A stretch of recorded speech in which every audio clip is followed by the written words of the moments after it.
And in that day, you will ask me nothing. In other words, Jesus said, you ain't asked me nothing. He said, most assuredly, I say unto you, whatever you ask the Father in my name, he will what? Give it to you. Verse 24, he said, until now, you have asked nothing in my name.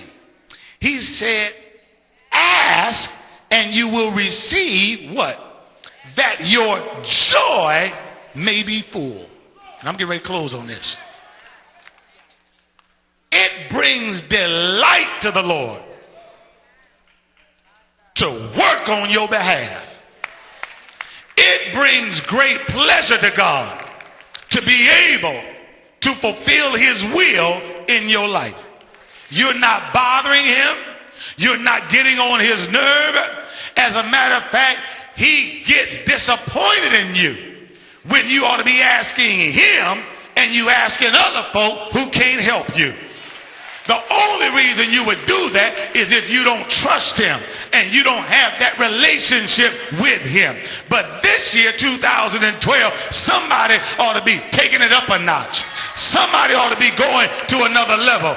I'm tired of calling folk that can't help me. I'm tired of telling my business to folk who ain't doing nothing but trying to do me in. I'm tired of counting on folk that I can't count on. This year, Lord, is me and you. If you don't do it, ain't gonna be done. I ain't got no safety net. I ain't got no plan B.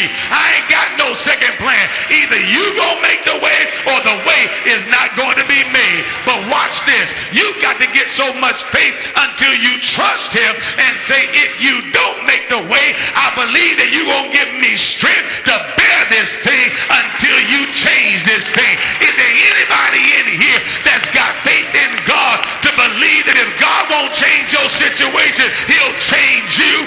He said, call on me and ask of me and see what I answer you, that my joy may be full. He wants to make your joy full. And how many people want to be in a relationship with God until your joy is not half full? Your joy is not 3/4 full. Your joy is not almost full, but your joy is full. You know what that means, don't you?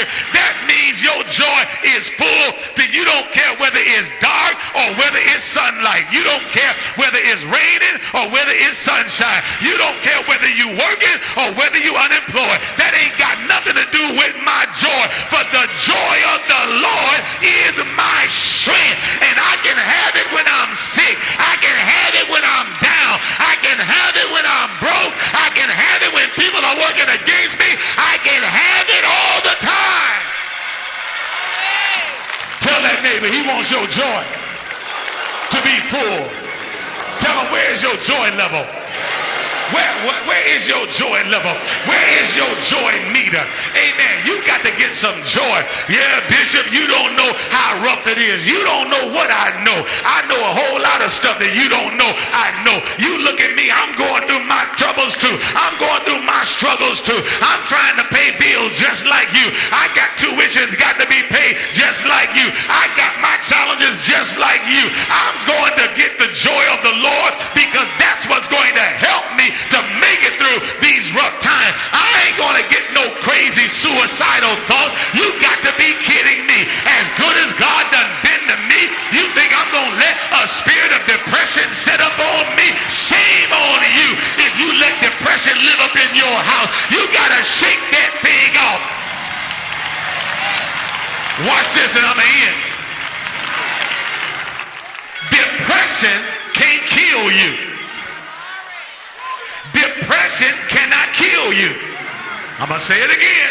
Depression cannot kill you. You ain't never seen on an autopsy report or on a death certificate cause of death, depression. Depression is not a cause of death. Depression cannot kill you. Depression just comes to speak to you. And what depression says is you ought to give up. Depression says you ought to take your life. Depression says you ought to give in. Depression says look at how bad you are. Depression says look at how terrible your life is. Look at how bad this predicament you in. You've got to shake that spirit off. And watch this. You've got to declare, like we just said during prayer, that the work is already done.